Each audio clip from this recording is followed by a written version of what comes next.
Hello hi friends, నేను ఉషా. ఎలా ఉన్నారు? నేను చాలా బాగున్నాను. ఈరోజు ఈ వీడియోలో ప్రెగ్నెంట్ అయిన తర్వాత చేసే స్కాన్స్ ఏంటి అనేది చెప్తాను. సో ఫస్ట్ అయితే ప్రెగ్నెన్సీ అనేది పీరియడ్ అనేది మిస్ అవుతుంది అంటే ఒక 1 మంత్ దగ్గరగా 1.5 మంత్ అయిన తర్వాతే కదా మనకి తెలుస్తుంది. సో అప్పటికల్లా కూడా సెకండ్ మంత్ కొంతమందికి ఆ సిమ్టమ్స్ అనేవి ప్రెగ్నెన్సీ సిమ్టమ్స్ తెలియకపోతే దాదాపు సెకండ్ మంత్ కూడా ఫినిష్ అయిపోతుంది. సో ఫస్ట్ హాస్పిటల్కి వెళ్ళగానే ఫస్ట్ చేసే టెస్ట్ వచ్చేసి బేబీ హార్ట్ బీట్ ఉందా లేదా అనేది ఒక టెస్ట్ అయితే ఉంటుంది. అండ్ అందులోనే వచ్చేసి అలాగే బేబీ ఎంత వెయిట్ ఉండాలో అంత ఉందా లేదా అనేది చూసుకుంటారు. అండ్ ఆ తర్వాత థర్డ్ వన్ వచ్చేసి బేబీ ఏ ప్లేస్లో ఉంది, గర్భసంచిలో ఉందా లేకపోతే కొంతమందికి ట్యూబల్ బ్లాక్ ప్రెగ్నెన్సీ వస్తుంది, ఓవరీ ప్రెగ్నెన్సీ వస్తుంది. ఈ మూడు కూడా చెక్ చేసుకోవడానికి కొన్ని టెస్ట్లు అయితే చేస్తారు. సో మెయిన్ వీటికి మీరే సిద్ధంగా ఉండండి. అలాంటి టెన్షన్ పడకుండా, స్కానింగ్ అనగానే ఏంటో అనుకోకుండా జస్ట్ సింపుల్గా మీ పొట్ట మీద చేస్తారు. అవసరాన్ని బట్టి వజనల్ టెస్ట్ కూడా చేస్తారు. ఆ తర్వాత కొంచెం 4th మంత్ అలాగా వచ్చినప్పుడు ఎన్టీ స్కాన్ అనేది చేస్తారు. చాలా ఇంపార్టెంట్. ఎన్టీ స్కాన్ మాత్రం అస్సలు మిస్ అవ్వద్దు.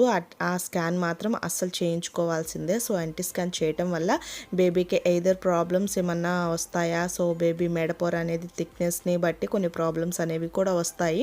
ఉండాల్సిన దాన్ని బట్టి ఎక్స్ట్రా ఉంటే సో దానికి సంబంధించిన టెస్ట్ అనేవి చేస్తారు. అలానే బేబీకి సంబంధించి నాజల్ బోన్ అనేది అంటే ముక్కు ఎముక అనేది ఉంటుంది. సో అది మంచిగా అమరిందా లేదా అనేవి, అంటే బేబీ మనకి మంచిగా ఉందా లేదా అనేది చెప్పడానికి మెయిన్ టెస్ట్ అన్నమాట. సో ఎన్టీ స్కాన్లు అనేది బాగా తెలుస్తుంది.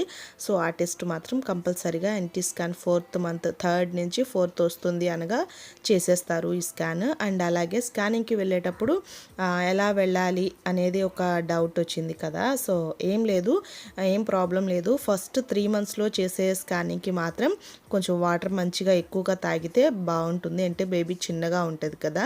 సో అబ్డామినల్ టెస్ట్ అలా చేస్తారు కాబట్టి వాటర్ మనకి బ్లాడర్ నిండా యూరిన్ ఉంటే కొంచెం బేబీ బాగా కనిపిస్తుంది అని అంటారు. ఏదో 3 మంత్స్ తర్వాత నుంచి 4th మంత్ ఇంకా అక్కడి నుంచి చేసే టెస్ట్లు అన్నింటిలో కూడా అంత వాటర్ రిక్వైర్మెంట్ ఏమీ ఉండదు. జస్ట్ స్కాన్కి వెళ్ళే ముందు బాగా బరీగా వాటర్ తాగాలనేది ఏమి ఉండదు. ఎందుకంటే బేబీ కూడా పెద్దగానే ఉంటుంది కాబట్టి బేబీ బాగానే ఉంటుంది. సో బేబీ పెద్దగా ఉండటాన్ని బట్టి వాటర్ రిక్వైర్మెంట్ ఏమీ ఉండదు బాగా తాగాలి అని. ఫస్ట్ 3 మంత్స్లో మాత్రం ఎక్కువ వాటర్ తాగుతూ ఉండాలి. ఆ స్కానింగ్ ఇంకొక హాఫ్ అన్ అవర్లో మీకు ఇంకొక 10 మినిట్స్లో స్కానింగ్లోకి రూమ్లోకి వెళ్తారు అనగా కూడా ఒక 2-3 గ్లాసెస్ వాటర్ తాగమని చెప్తారు. బేబీ బాగా కనిపించాలని. మోస్ట్లీ 3 మంత్స్ లోపే ఉంటుంది అది. ఆ తర్వాత ఏమీ ఉండదు. సో ఇది స్కాన్కి సంబంధించిన ఫుల్ ఇన్ఫర్మేషన్. ఆ తర్వాత 6th మంత్లోకి వచ్చేసి టిఫా స్కాన్ అనేది చేస్తారన్నమాట. సో ఈ విధంగా అయితే స్కాన్స్ అయితే ఉంటాయి. అండ్ మీ అవసరాన్ని బట్టి, మీ ప్రాబ్లమ్స్ని బట్టి ఇంకా ఇదర్ ఎక్స్ట్రా స్కాన్స్ కూడా పెట్టొచ్చు అన్నమాట. సో ఇది వాళ్ళ వీడియో ఫ్రెండ్స్. వాటర్ అనేది ఎక్కువ తాగటం చాలా మంచిది. ప్రెగ్నెన్సీలో మెయిన్గా స్కిన్ అనేది డ్రై అవ్వకుండా కూడా చాలా బాగా యూజ్ అవుతుంది. సో వీడియో కనుక మీకు నచ్చితే ప్లీజ్ లైక్ చేయండి. అలాగే మన ఛానల్ని సబ్స్క్రైబ్ చేసుకోవడం మాత్రం అస్సలు మర్చిపోవద్దు.